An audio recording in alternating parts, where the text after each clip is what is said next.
शुभ शुभ दिन। আমার সকল হিন্দু ভাই বোন ও বন্ধুদের জন্য রথযাত্রার সকালেই জগন্নাথ দেবের দর্শন করার সুযোগ করে দিলাম। রথযাত্রার শুভেচ্ছা সকলকে। Special thanks to my husband, কর্মসূত্রে TV9 বাংলা সাংবাদিক, তাই সেই এগুলো আমাকে পাঠিয়েছে। পুরীর পর শ্রীরামপুর মাহেশের রথ জগৎ বিখ্যাত। শ্রী চৈতন্য মহাপ্রভু থেকে ঠাকুর শ্রীরামকৃষ্ণ এসেছেন এই মাহেশে। এই বছর 629তম মাহেশের রথযাত্রা।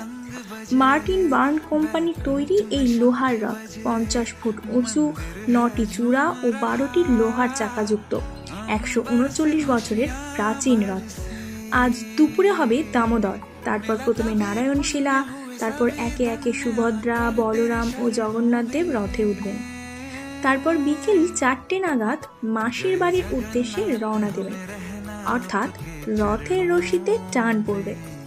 जय जगन्नाथ हम रहना आपके चरणों में, जय जगन्नाथ हम रहना आपके चरणों में, जय जगन्नाथ हम रहना आपके चरणों में।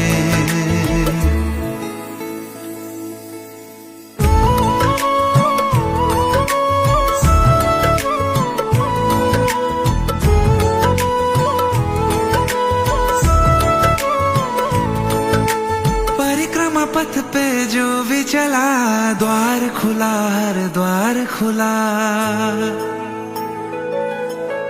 जगन्नाथ जी की जिस पे कृपा, काल भी क्या कर लेगा भला। परिक्रमा पथ पर जो भी चला, द्वार खुला हर द्वार खुला। जगन्नाथ जी की जिस पे कृपा। প্রত্যেকটা অনুষ্ঠান সরাসরি দেখতে চাইলে কমেন্ট বক্সে লিংক দেওয়া আছে, সেই পেজটিকে ফলো করে রাখো। প্রত্যেকটি লাইভ সেটি থেকেই দেওয়া হবে।